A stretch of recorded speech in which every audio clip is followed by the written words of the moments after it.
On va commencer par le marketing. Et en marketing, vous imaginez, j'ai été faire une photo du petit Larousse que j'avais dans ma bibliothèque, petit Larousse qui date de 1990. Donc vous voyez plus ou moins mon âge. Hein. Si j'avais déjà le petit Larousse en couleur en 1990, ben vous voyez plus ou moins mon âge. Et j'ai été faire une photo de la page qui décrivait ce qui était le marketing. Et donc le marketing, ils disent que ce sont des actions coordonnées, plus ou moins, ça dépend des entreprises, qui concourent au développement des ventes d'un produit ou d'un service. Bref, le marketing aide à la commercialisation de vos produits ou de vos services. Alors, depuis quand est-ce que ça existe, le marketing? Ouais, on va dire des années 60, des années 70. Le marketing aujourd'hui, comment est-ce qu'il a évolué? Parce que si vous avez dû apprendre la définition du marketing en 87, ben, faut l'oublier. Faut l'oublier parce que le monde bouge vite aujourd'hui. Et donc, on va voir comment est-ce qu'il a évolué. Alors, si vous voulez, lors d'une soirée, parler français et pas anglais, le marketing s'appelle marchéage.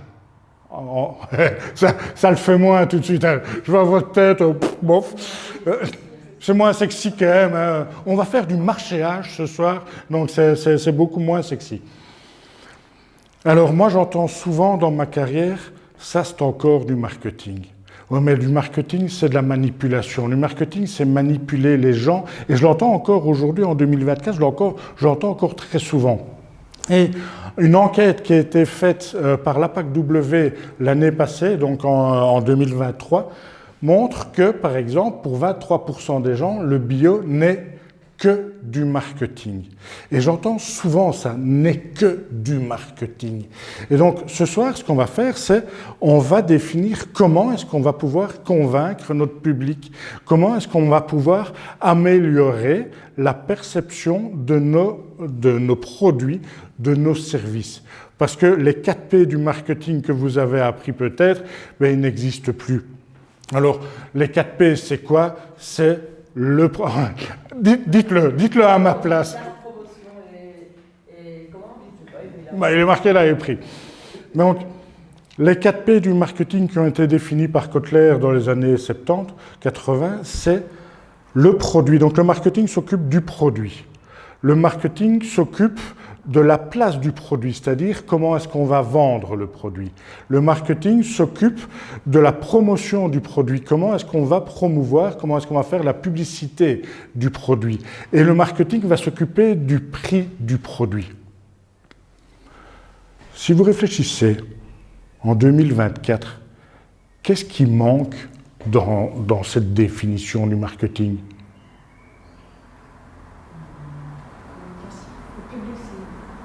Merci. Le client, moi j'aurais aimé d'avoir les 4C, j'aurais aimé d'avoir le client quelque part, parce que le marketing à la base ne s'occupe que du produit, alors qu'il y a effectivement le public cible, et donc, vous avez trouvé un 5e P, on va développer, mais le client, on ne s'en occupe pas dans le marketing de base, alors que vous ne saurez jamais vendre si aujourd'hui vous ne vous intéressez pas à votre client. Moi, ce qui me manque dans ce marketing des années 80, c'est le client. C'est le client, et alors j'ai beaucoup de personnes qui me disent « Oui, mais en fait, le frein par rapport à nos produits, c'est le prix. » Donc le prix qui fait partie des 4 P du marketing. Et les gens n'achètent pas mon produit ou mon service à cause du prix. Mais si on se posait la question autrement et qu'on ne parlait pas de prix, mais de perception de valeur, est-ce que le client a compris la perception, la valeur que vous lui apportiez? C'est pour ça qu'il va être prêt à débourser de l'argent. Si vous vendez des pommes sur un marché et que vous mettez 2 € le kilo, peu importe, mais c'est pas les 2 €, c'est juste une valeur nominale, alors que le prix, il est psychologique. Le prix, c'est pas rationnel. Moi, j'ai encore des clients qui me disent, c'est simple, là, le prix. Prix de revient plus coefficient égale prix de vente. Mais le prix psychologique de votre client, il va être modifié suivant. Vous achetez une chemise comme ceci, vous êtes prêt à mettre 20 €. Ok, super. Si je rajoute un crocodile ici, il y a des gens qui sont prêts à mettre 50, 60, 70 € simplement parce que leur perception de la valeur, ça va être lié à un besoin d'orgueil. Un besoin d'orgueil en disant « j'ai envie de montrer un crocodile ». Si on partage de l'eau, merci monsieur, imaginons que je boive un verre d'eau ici dans un café ici dans les environs. Je suis prêt à mettre peut-être 2 € pour un verre d'eau. Mais si je fais un trekking dans le désert pendant 4 jours, que j'ai mangé du sable pendant 4 jours et que j'arrive dans ce bistrot-là, le prix psychologique du verre d'eau, c'est pas 2 €, c'est 10 €, c'est 15 €, c'est tout ce que j'ai dans ma poche. Et donc, il faut absolument aujourd'hui qu'un entrepreneur puisse se mettre à la place de son client idéal, de son public cible, comme on disait. Qui est mon client idéal et quelle est la perception de valeur, qu'est-ce qu'il attend, qu'est-ce qu'il a comme besoin et qu'est-ce qu'il attend par rapport à moi. Et donc, cette soirée-ci, j'ai envie qu'on réfléchisse à ça et j'ai envie qu'on voit si vous avez communiqué efficacement par rapport, non pas à votre proposition de valeur, mais par rapport à la perception de valeur pour vos clients. Alors, je vais prendre un premier exemple qui n'est pas d'ici. J'ai trouvé une publicité qui me dit « Nourris-toi de nos campagnes » et qui me dit également « Faites confiance à vos éleveurs et à vos bouchers ». Alors déjà, la première faute, c'est quoi ? C'est que ou bien je tutoie, ou bien je vous vois. Ok ? Nourris-toi de nos campagnes ou faites confiance à nos éleveurs. Mais moi, ce que j'ai envie de poser comme question à l'éditeur de cette publicité que je ne nommerai pas. Pourquoi est-ce que je devrais me nourrir de ma campagne ? Pourquoi est-ce que je devrais faire confiance ? Donc eux, ils viennent en disant « Je te donne un ordre, faites confiance, nourris-toi de tes campagnes ». Et moi, en tant que consommateur, je vais dire, oui, mais quel est mon avantage ? À quoi est-ce que ça sert ? Pourquoi est-ce que je dépenserais plus à la ferme, à la boucherie à la ferme, que je dépenserais chez Deleuze ? Pourquoi ? Et ce pourquoi-là va faire partie de toute notre réflexion ce soir, en disant en quoi est-ce que le client va nous percevoir comme une valeur ajoutée et non pas comme un produit supplémentaire sur le marché. Et quand je dis produit, c'est produit ou service, peu importe. Moi, j'ai énormément de concurrents. Je vous l'ai dit, je suis dans le service, donc je suis dans la formation, je suis dans le conseil, je suis dans le service. Moi, je vends du vent, en fait. Je vends rien, je vends du vent. Et j'ai énormément de concurrents. Et donc, il faut absolument que mes clients sachent pourquoi est-ce qu'ils devraient me choisir plutôt qu'un autre. Et ça va vraiment être pendant cette heure de réflexion notre sujet principal. Alors, vous avez peut-être qu'Avalanche va le faire aussi, je ne sais pas. J'ai trouvé, il n'y a pas longtemps, je ne sais pas si c'est déjà passé ou si ça va se faire. C'est passé. Il n'y a pas longtemps alors. Il y a une semaine. Et donc, une première ferme en ville pour mettre positivement en avant le métier d'agriculteur. Et donc, l'agriculteur a l'occasion à ce moment-là d'aller argumenter, d'aller dire « voilà comment sont élevées nos bêtes, voilà comment… » Et donc, il va pouvoir argumenter, il va pouvoir amener une perception de valeur supplémentaire. Le week-end passé, j'étais en Moselle luxembourgeoise. Et donc, j'étais invité par une partenaire luxembourgeoise et on était dans un restaurant pour luxembourgeois. Pas pour touristes, pour luxembourgeois. J'ai la carte dans ma voiture, je l'ai repris avec moi parce que vous avez les plats typiques luxembourgeois, vous avez voilà d'où vient la viande, voilà d'où vient… Et donc, vous avez tout ce côté… Est-ce qu'on appelle ça du chauvinisme ? J'en sais rien, mais ce côté local. Et je dis à ma partenaire, je dis, t'es sûr que c'est pas pour les, comme on dit, les toubabs, ici, pour les touristes ? Elle dit non, nous, on veut savoir d'où viennent nos produits, on veut… Et alors, à un moment, je discutais avec un viticulteur qui était là, puisqu'on a fait quelques dégustations, il me dit, c'est très simple ce que vous buvez, monsieur Legrain. Les vignes sont là en face, On le fabrique ici en dessous et on le boit ici au-dessus. Donc, en termes de circuit court, vous n'avez pas plus court. Pourquoi les Luxembourgeois viennent ici? Pour ça, parce qu'on est chez nous.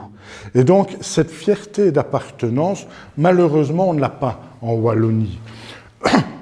Ça se travaille, je sais que le BEP a des projets pour travailler ce sentiment de made in local, circuit court, etc. Ça se travaille, mais on n'a pas encore cette mentalité. Mais dans les sondages, je vois que ça évolue. Je vois que ça évolue, qu'on est de plus en plus fiers de manger des fraises de la région plutôt que des fraises apportées d'Espagne. Parce qu'on attend la région, on attend la période. Hier soir, j'étais au restaurant ici à côté à Ciney et j'entends en face de moi, je vais prendre des asperges parce que c'est la saison et je vais prendre comme dessert les fraises parce que c'est la saison. Et donc, j'observe en disant, ok, c'est la saison, c'est local, ça vient de chez nous, donc on va faire un effort. Alors, revenons à nos 4P. Puisqu'on a parlé des 4P du marketing, revenons à nos 4P. Et donc, on a une création de valeur. Si on parle de P produit, on a une création de valeur. Donc, vous êtes des créateurs. Vous êtes toutes et tous des créateurs, vous amenez une valeur sur le marché. Imaginons ici, puisque je parlais des fraises, imaginons dans les fraises. Non? Oui? Parce que j'entendais, je voyais. J'aime bien analyser le langage corporel. Hein, et donc, je voyais, ouais, les fraises, c'est de chez nous. Hein. Et donc, imaginons, votre prénom? Karine. C'est chez Karine. OK? Donc, Karine crée de la valeur. Vous reconnaissez? Hein? Et donc, Karine crée de la valeur et donc elle crée un produit. Génial. Et puis, Karine, qu'est-ce qu'elle fait? À un certain moment dans l'année, elle va devoir choisir les meilleures fraises, elle va devoir les emballer, elle va devoir les présenter, les peser, etc. Donc, c'est plus de la création de valeur, la valeur a déjà été créée. C'est de la proposition de valeur, okay? Puisqu'on parle de place et de promotion, Et donc, Karine, elle fait une proposition de valeur, et Karine, je ne sais pas où elle vend ses fraises. Est-ce qu'elle vend ses fraises sur les marchés? Est-ce qu'elle vend ses fraises dans ses champs avec un cabanon? Est-ce qu'elle vend ses fraises dans un cabanon sur le bord de la route, etc. On est toujours dans de la proposition de valeur. Donc, vous avez sans doute plusieurs places où vous vendez vos produits, Karine. OK. Tout ça, c'est très beau. C'est très beau parce qu'on parle des 4P, on a parlé du produit, hein, la création de valeur, on a parlé de la place, puisque effectivement on a plusieurs endroits où Karine vend ses fraises, la promotion, puisque je suppose que Karine dit qu'elle vend des fraises, hein, elle met des enseignes, des pancartes, etc., pour vendre ses fraises. Mais à un certain moment, il manque quoi dans les P qu'on a vus? Il manque le prix. Et le prix, ça va être quoi? Ça va être quel prix est-ce que je suis prêt à mettre pour un ravier de fraises chez Karine? Et peut-être que je n'ai pas envie de fraises, en fait. Peut-être que j'ai envie de confiture à la fraise. Et donc, Karine qui vend ses raviers de fraises sur un marché, peut-être qu'elle se dit, tiens, j'ai entendu mon client qui disait, je vais en faire de la confiture, mais je ne sais pas comment ça fonctionne, je ne sais pas quels sont les ingrédients, etc. Et peut-être que Karine, en termes de perception de valeur, elle va se dire, tiens, mais puisqu'il y a un besoin, puisqu'il y a une attente par rapport à mon produit, je peux m'adapter. Je peux m'adapter et adapter mon offre. Et donc, il va avoir les raviers de fraises et il va avoir la confiture de fraises. Et puis, Karine, qui est sur un marché, va se dire, à un certain moment, il fait beau, regardez le grand soleil, les gens, ils ont envie de glace à la fraise. Pourquoi pas avoir un petit frigo où je vends mes raviers de fraises, je vends ma confiture à la fraise et je vends peut-être des glaces pour que... Est-ce qu'ils ont envie de fraises, les gens qui viennent acheter une glace à la fraise? Non! Ils ont envie d'un bon moment sur le marché avec quelque chose de rafraîchissant, de local, de naturel. C'est un besoin différent. Et donc, la perception de valeur, c'est pas j'achète des fraises, c'est j'achète un bon moment. J'achète une fraîcheur sur mon marché. C'est deux choses complètement différentes, hein. Et donc, vous êtes producteur, créateur de valeur, mais la valeur, la perception de la valeur va être différente suivant les besoins, les attentes et les envies de vos clients. Peut-être qu'à un moment, Karine va se dire, j'ai mon petit cabanon dans mon champ de fraises et je vais mettre une terrasse. Je vais mettre une terrasse, comme ça les gens qui s'arrêtent le long de la route, je ne sais pas si vous avez un cabanon le long de vos champs de fraises, et donc les gens qui s'arrêtent, ils ont une vue sur les serres, ils ont une vue sur les champs, et ils peuvent profiter en famille d'une bonne glace à la fraise. C'est encore une perception de valeur différente, hein. Donc c'est toujours se dire, tiens, comment est-ce que je vais m'adapter? Comment est-ce que je vais faire que le prix devienne secondaire, entre guillemets? Que les 56% des clients qui disent le prix est le frein principal, que ces 56%-là disent, moi, une bonne glace à la fraise, voilà, je mets 3 euros, je mets 4 euros, je m'en fous. J'ai envie de passer un bon moment. Et c'est là que l'entrepreneur doit avoir une réflexion stratégique en disant « mon client, qu'est-ce qu'il veut ?»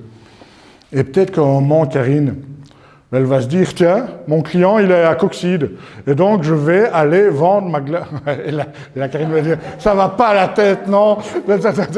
T'es fou, quoi. » Et donc... Mais de se dire qu'il faut ouvrir les perspectives, de se dire qu'il faut ouvrir le champ des possibles en se disant « j'ai un produit, qui le veut? Où est-ce qu'il est mon client, mon public cible, comme vous disiez tout à l'heure? Où est-ce qu'il est? Mais s'il est à Coxyde sur la digue, peut-être qu'on va avoir un student qui va aller vendre la glace à la fraise de Karine sur la digue à Coxyde. Pourquoi pas? Pourquoi pas? Ouvrez le champ des possibles. Et c'est ça la perception de valeur. C'est de quoi qu'est-ce que le client veut et pourquoi est-ce qu'il est prêt à payer. C'est pas le prix bas. Honnêtement, je vous le garantis. Si votre cible, c'est le prix bas, alors ok. Mais la plupart du temps, votre cible, c'est pas le prix bas, c'est une perception par rapport à des attentes et des besoins. Et c'est là toute la différence. Et lors de la deuxième soirée, on parlera de votre argumentaire. Comment créer un argument convaincant par rapport à cette perception de valeur. Parce que c'est très bien de se dire, il a des envies et des attentes, mon client, mais il faut bien communiquer par rapport à lui.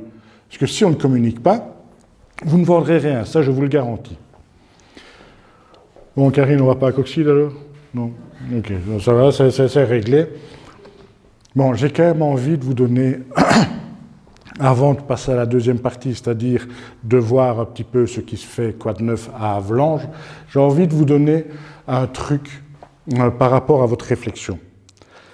Vous vous connaissez vos ressources, vous connaissez ce que vous êtes capable de faire, vos compétences, vos talents, vous savez tout votre potentiel, ça vous le connaissez. Et je ne vais pas réfléchir avec vous là-dessus, parce que vous êtes meilleur que moi, vous connaissez votre métier. Maintenant, il va falloir que vous connaissiez votre client. Et ça, c'est plus compliqué. Parce que le client bouge, le client évolue vite aujourd'hui. Est-ce qu'il achète sur les marchés? Est-ce qu'il achète sur le web? Quelles sont ses attentes? Quels sont ses besoins? Est-ce que le bio l'intéresse? Est-ce qu'il est prêt à payer pour du local? On a fait une étude de marché sur le commerce équitable envers les jeunes. Je vous parle de ça il y a quelques années. Et les jeunes étaient à plus de 90% favorables au commerce équitable. Les jeunes, c'était 15-25 ans, si mes souvenirs sont bons. Plus de 90% de mentalité favorable par rapport au commerce équitable. Combien, en termes de part de marché, combien de jeunes achetaient du commerce équitable? Ah, vous étiez à 5, mais c'est encore plus bas que 5, 3%. Donc, il faut connaître non seulement les attentes, les besoins, les capacités financières, mais aussi les comportements de vos clients.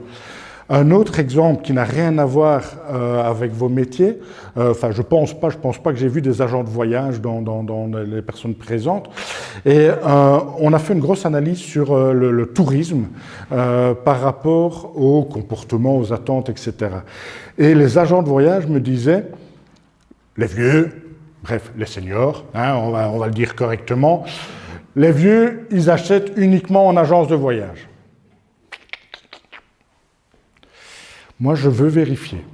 Et donc, je veux connaître mon client. Et donc, on a fait une étude de marché. On a eu 5300 répondants. Donc, en termes vous avez eu mon père en étude de marché, voilà. En termes, effectivement, de représentativité... en termes de représentativité, c'était assez conséquent. Un bel échantillon. Et on avait déjà, et je vous parle de ça il y a une petite dizaine d'années, cette étude-là, on avait déjà 25% des seniors qui achetaient, qui réservaient leur voyage par le digital. Et donc quand on montre ça aux agences de voyage, ils disent ils ne sont même pas fidèles. L'air de dire les salopards. Ils ne sont même pas fidèles. Mais non, parce qu'il faut vraiment connaître vos clients. Il faut savoir que si vous avez une clientèle plus jeune, les plus âgés sont plus fidèles. Les plus jeunes sont très infidèles. Donc, ils vont passer d'une marque à l'autre, d'un fournisseur à l'autre, etc., suivant les opportunités, mais suivant l'émotion que vous leur procurez aussi. Et donc, le côté humain, le côté rationnel, le côté vraiment émotionnel, pas rationnel, émotionnel, va créer de la fidélité. Bon, vous connaissez, et vous avez étudié votre client et vous avez défini votre public cible, votre client idéal. Il y a quand même encore des autres personnes qu'on va analyser. C'est les concurrents. Vous n'êtes pas les seuls sur le marché. Si? Oui? Si vous me dites oui, j'ai investi dans votre boîte tout de suite, hein, dites-le moi. On a des concurrents. Qu'ils soient directs ou indirects, on a des concurrents. Si je veux m'amuser en famille, je peux acheter un jeu de société ou aller au cinéma. Alors vous allez me dire, c'est pas concurrent, cinéma, jeu de société. Si, parce qu'il y a un même besoin, une même envie, s'amuser en famille, et il y a un même budget, surtout.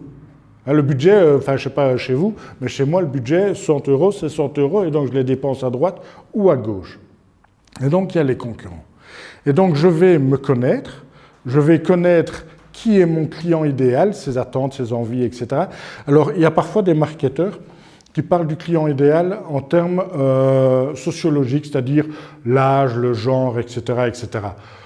Moi, j'aime moins. Je préfère parler de besoins, d'attentes, de comportements, d'achat, etc., pour déterminer qui est mon client idéal. Mais donc, ce que je vous invite à faire après cette soirée, peut-être pas ce soir, parce qu'il fait beau, on va aller... Mais ce que je vous invite à faire, c'est réfléchir à quelle est votre offre, réfléchir à qui est votre client idéal ou qui sont vos clients idéaux, parce que peut-être qu'on en a plusieurs, hein. Qui sont vos concurrents et, parce que sinon ce serait trop facile, quelle est votre différence? Quelle est votre différenciation? Je suis devant vous, je suis désolé, monsieur. Mais vous avez les boissons près de vous. Quelle est votre différenciation par rapport à votre marché? Si vous n'êtes pas différent de vos concurrents, si vous n'avez pas ce qu'on appelle en marketing un positionnement unique, pourquoi voulez-vous qu'on vous choisisse? Et donc, il faut absolument que vous réfléchissiez en disant « je sais que j'ai de la concurrence et je ne sais rien y faire. À moins de mettre une bombe chez eux, je ne sais rien y faire. Je sais qu'elle existe. Je sais qu'il y a des clients qui vont chez mes concurrents.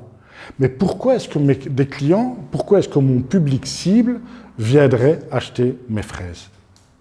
Et c'est là toute la différence. Et c'est ça ce qu'on appelle de la stratégie marketing. Et c'est pour ça que les clients vont dépenser leur argent chez vous et pas chez vos concurrents. Alors je vous dis, ça fait plus de 20 ans que je réfléchis avec des indépendants. Et souvent, quand je leur pose cette question-là, ils ne savent pas répondre. Alors que c'est la base, hein. C'est la base de la stratégie. Les entrepreneurs ne savent pas répondre. Et je suis triste qu'il y ait autant de faillites aujourd'hui en Belgique ou autre part, Mais je ne suis pas étonné.